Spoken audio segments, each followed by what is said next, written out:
ಸಾಕಷ್ಟು ಜನ ಹೇಳ್ತಾ ಇದ್ದಾರೆ ಇದು ಲವ್ ಜಿಹಾದ್ ಅಂತ ಹೇಳಿ. ಹೌದು, ಇದು ಲವ್ ಜಿಹಾದ್ ಅಂತಾನೆ ಹೇಳ್ಬೋದು ನಾವು. ಯಾಕಂತ ಹೇಳಿದ್ರೆ ಒಂದು ನಯಾಜ್ ಎಂಬ ಹಂತಕನಿಗೆ ಮರಣದಂಡನೆಯನ್ನು ವಿಧಿಸಬೇಕು, ಇದು ನನ್ನ ವಾದ. ಹೌದು, ಬದುಕಿ ಬಾಳಬೇಕಾಗಿದ್ದ ಯುವತಿ ತುಂಗಭದ್ರಾ ನದಿಯಲ್ಲಿ ಶವವಾಗಿ ಪತ್ತೆಯಾಗಿದ್ದಾಳೆ.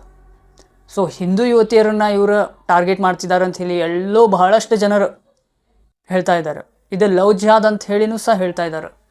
ಸೊ ಗೊತ್ತಿಲ್ಲ ಇದು ಎಷ್ಟು ನಿಜಾನೋ ಅಷ್ಟು ಸುಳ್ಳು ಗೊತ್ತಿಲ್ಲ. ಆದರೂ ನಾನು ನಿಮ್ಗೆ ಏನಾಗಿತ್ತು ಏನಿಲ್ಲ ಅಂತ ಹೇಳಿ ಎಲ್ಲ ಮಾಹಿತಿಯನ್ನು ಕೊಡ್ತೇನೆ. Stay with me guys. ಹುಬ್ಬಳ್ಳಿಯಲ್ಲಿ ನೇಹಾ ಹಿರೇಮಠ್ ಹಾಗೂ ಅಂಜಲಿ ಅಂಬಿಗೆ ಹೇಗೆ ಅವರ ಬರ್ಬರ ಹತ್ಯೆ ಆಗಿತ್ತು, ಅದೇ ರೀತಿಯಾಗಿ ಹಾವೇರಿ ಜಿಲ್ಲೆಯ ರಾಣಿಬೆನ್ನೂರು ತಾಲೂಕಿನಲ್ಲಿ ಈ ಒಂದು ಘಟನೆ ನಡೆದೈತಿ ಸ್ನೇಹಿತರೆ. ಸೊ ಇಲ್ಲಿ ಕೇವಲ 22 ವರ್ಷದ ಯುವತಿಯಾದ ಸ್ವಾತಿ ಎಂಬಾಕೆ ಅವಳ ಒಂದು ಬರ್ಬರ ಹತ್ಯೆಯನ್ನು ನಯಾಜ್ ಎಂಬ ಯುವಕ ಮಾಡಿದ್ದಾನೆ. ಸೊ ಅವನ ಜೊತೆ ಅವನ ಗೆಳೆಯರಾದಂತಹ ದುರ್ಗಾಚಾರಿ ಹಾಗೂ ವಿನಯ್ ಎಂಬುವರಿಬ್ಬರೂ ಸಹ ಇದ್ದರು. ಸೊ ಇಲ್ಲಿ ಆ್ಯಕ್ಚುಲಿ ಏನಾಗಿರ್ತೈತಿ ಅಂತ ಹೇಳಿದ್ರೆ, ಕಳೆದ ಮಾರ್ಚ್ 6ರಂದು ಹಾವೇರಿ ಜಿಲ್ಲೆಯ ರಾಣಿಬೆನ್ನೂರು ತಾಲೂಕಿನ ಫತೇಪುರ ಬಳಿ ಅಪರಿಚಿತವಾದ ಯುವತಿ ಶವ ಪತ್ತೆಯಾಗ್ತೈತಿ. ಆ ಒಂದು ಶವವನ್ನು ಪೊಲೀಸರು ಏನು ಮಾಡ್ತಾರೆ, UDR ದಾಖಲಿಸಿಕೊಂಡು ಪೊಲೀಸರು ತನಿಖೆಯನ್ನು ಸ್ಟಾರ್ಟ್ ಮಾಡ್ತಾರೆ. ಸೊ ಆ ಒಂದು ಶವದ ಮರಣೋತ್ತರ ಪರೀಕ್ಷೆಯನ್ನು ಕೂಡ ಮಾಡಿಸಿ ಆ ಒಂದು ಶವದ ಅಂತ್ಯ ಸಂಸ್ಕಾರವನ್ನು ಕೂಡ ಪೊಲೀಸರೇ ಮಾಡ್ತಾರೆ. ಸೊ ಅಲ್ಲಿಂದ ಏನಾಗ್ತೈತಿ, ಆ ಮರಣೋತ್ತರ ಪರೀಕ್ಷೆ ಒಳಗೆ ಹೇಗೆ ಸತ್ತಿದಾಳೆ ಅಂತ ಹೇಳಿ ಪೊಲೀಸರಿಗೆ ಗೊತ್ತಾಗ್ತೈತಿ. ಸೊ ಅಲ್ಲಿ ಪೊಲೀಸರಿಗೆ ಗೊತ್ತಾಗಿದ್ದಿಷ್ಟ ಯಾರೋ ಕೊಲೆ ಮಾಡಿದ್ದಾರೆ ಎಂಬುದು ಅವರಿಗೆ ಪಕ್ಕಾ ಗೊತ್ತಾಗ್ತೈತಿ. ಸೊ ಅಲ್ಲಿಂದ ಪೊಲೀಸರು ಏನು ಮಾಡ್ತಾರೆ ಅಂತ ಹೇಳಿ ತನಿಖೆನ ಸ್ಟಾರ್ಟ್ ಮಾಡ್ತಾರೆ. ಸೊ ಇಲ್ಲಿಂದ ಬಿಗ್ ಟ್ವಿಸ್ಟನ್ನು ತಗೊಳ್ತೈತಿ ಈ ಒಂದು ಕೇಸ್. ಯಾರೋ ಕೊಲೆ ಮಾಡಿ ತುಂಗಭದ್ರಾ ನದಿಯಲ್ಲಿ ಎಸೆದಿದ್ದಾರೆ ಎಂಬುದು ಪೊಲೀಸರಿಗೆ ಗೊತ್ತಾಗ್ತೈತಿ. ನಯಾಜ್ ಎಂಬ ಯುವಕನನ್ನು ಹಿಡಿಯುವಂತಹ ಕೆಲಸ ಆರಂಭವಾಗ್ತೈತಿ. ಅಲ್ಲಿಂದ ಪೊಲೀಸರು ಏನು ಮಾಡ್ತಾರೆ ಅಂತ ಹೇಳಿದ್ರೆ ಸಿದ್ಧ ತನಿಖೆನ ಸ್ಟಾರ್ಟ್ ಮಾಡ್ತಾರೆ. ಪೊಲೀಸರಿಗೂ ಗೊತ್ತಿರ್ತೈತಿ ಇದು ಮುಂದೊಂದಿನ ನಾವು ಹಿಂಗೆ ಬಿಟ್ರಿವಿ ಅಂತ ಹೇಳಿದ್ರೆ ಈ ಒಂದು ಕೇಸು ನಮ್ಮ ತಲೆಗೆ ಕಟ್ತಾರೆ ಎಂಬುದು ಪೊಲೀಸರಿಗೆ ಅರಿವಾಗ್ತೈತಿ. ಸೊ ಹೀಗಾಗಿ ಪೊಲೀಸರು ಏನು ಮಾಡ್ತಾರೆ, ತಮ್ಮ ಕಾರ್ಯವನ್ನು ಸ್ಟಾರ್ಟ್ ಮಾಡ್ತಾರೆ. ಕೂಡಲೇ ತನಿಖೆಯನ್ನು ನಡೆಸಿದಾಗ ಪೊಲೀಸರಿಗೆ ಗೊತ್ತಾಗ್ತೈತಿ ಈ ಶವ ಬೇರೆ ಯಾರ್ದೂ ಅಲ್ಲ, ಮಾಸೂರು ಗ್ರಾಮದ ರಟ್ಟಿಹಳ್ಳಿ ತಾಲೂಕಿನ ಸ್ವಾತಿ ಶವ ಎಂಬುದು ಅವರಿಗೆ ದೃಢವಾಗ್ತೈತಿ. ಅಲ್ಲಿಂದ ಪೊಲೀಸರು ಏನು ಮಾಡ್ತಾರೆ, ಇನ್ನೂ ತೀವ್ರವಾಗಿ ತಮ್ಮ ತನಿಖೆಯನ್ನು ಆರಂಭಿಸಿದಾಗ ಸಿಕ್ಕಿದ್ದು ನಯಾಜ್ ಎಂಬುವ ಯುವಕ, ನಯಾಜ್ ಎಂಬುವ ಹಂತಕ. ಅಲ್ಲಿಂದ ಅವನ ಹೆಡೆಮುರಿಯನ್ನು ಕಟ್ತಾರೆ ಪೊಲೀಸರು. ಸೊ ಇವನ ಜೊತೆ ಯಾರ್ಯಾರಿದ್ರೆ ಏನೇನಿಲ್ಲ ಎಂಬುದನ್ನು ಕೇಳ್ತಾರೆ. ಕೇಳಿದಾಗ ಆತ ಬಾಯಿ ಬಿಟ್ಟಿದ್ದು ದುರ್ಗಾಚಾರಿ, ವಿನಯ್ ಎಂಬುವ ಇಬ್ಬರ ಹೆಸರನ್ನು. ಆರೋಪಿ ನಯಾಜ್ ಬಂದ್ಬಿಟ್ಟು ಹಿರೇಕೆರೂರು ತಾಲೂಕು ಹಳೆ ವೀರಾಪುರ ಗ್ರಾಮದವನಾಗಿರ್ತಾನೆ. ಇವರಿಗೆ ಹೇಗೆ ಸ್ವಾತಿ ಪರಿಚಯ ಆಗಿರ್ತಾಳಪ್ಪ ಅಂತ ಹೇಳಿದ್ರೆ, ಇವರು ಹೋರಿ ಬೆದರಿಸುವ ಸ್ಪರ್ಧೆ ಅಭಿಮಾನಿಗಳಾಗಿರ್ತಾರೆ. ಎಲ್ಲೇ ಹೋರಿ ಬೆದರಿಸುವ ಸ್ಪರ್ಧೆ ಇದ್ದರೂ ಹೋಗ್ತಿರ್ತಾರೆ. ಅಲ್ಲಿ ಸ್ವಾತಿ ಎಂಬಾಕೆಯ ಪರಿಚಯ ಆಗ್ತೈತಿ.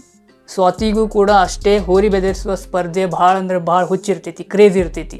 ಸೊ ಹೀಗಾಗಿ ಇವಳೇನು ಮಾಡ್ತಿರ್ತಾಳೆ, ಆ ಒಂದು ಸ್ಪರ್ಧೆಗೆ ಹೋಗ್ತಿರ್ತಾಳೆ. ಸೊ ಅಲ್ಲಿ ಏನಾಗ್ತೈತಿ, ಈ ಮೂವರ ಫ್ರೆಂಡ್ಶಿಪ್ ಬೆಳೀತೈತೆ ಒಳಗೆ.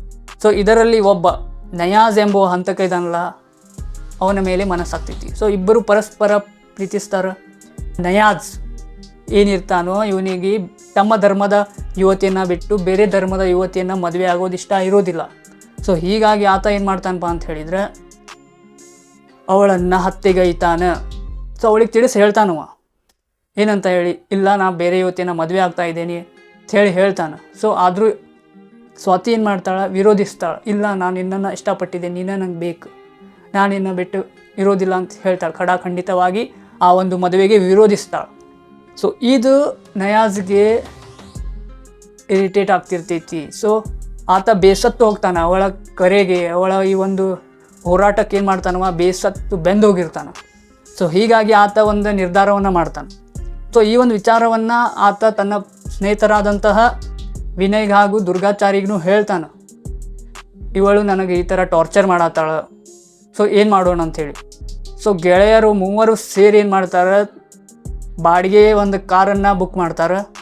ಸೊ ಅಲ್ಲಿ ಅವಳಿಗೆ ಹೇಳ್ತಾರೆ, ಕಾರಲ್ಲಿ ಅವಳನ್ನು ತೆಗೆದುಕೊಂಡು ಹೋಗಿ ಕಾರಿನಲ್ಲೇ ಟವೆಲ್ನಿಂದ ಆತಳ ಒಂದು ಕುತ್ತಿಗೆಗೆ ಉಸಿರುಗಟ್ಟಿಸಿ ಆತಳನ್ನು ಬರ್ಬರವಾಗಿ ಹತ್ಯೆ ಮಾಡ್ತಾರೆ. ಉಸಿರುಗಟ್ಟಿಸಿ ಸಾಯಿಸಿದ ನಂತರ ಅವಳ ಬಾಡಿಯನ್ನು, ಆತಳ ಶವವನ್ನು ಕಾರಿನ ಡಿಕ್ಕಿನಲ್ಲಿ ಹಾಕಿಕೊಂಡು ತುಂಗಭದ್ರಾ ನದಿಯಲ್ಲಿ ಎಸೀತಾರೆ. ಸೊ ಈ ಥರವಾಗಿ ಈ ಒಂದು ಬರ್ಬರ ಹತ್ಯೆಯನ್ನು ನಯಾಜ್ ಹಾಗೂ ಆತನ ಸ್ನೇಹಿತರು ಮಾಡಿರ್ತಾರೆ. ಸೊ ಇದೆಲ್ಲೋ ಒಂದು ಕಡೆ ಲವ್ ಜಿಹಾದ್ ಅಂತಾನೆ ಹೇಳ್ಬೋದು ನಾವು.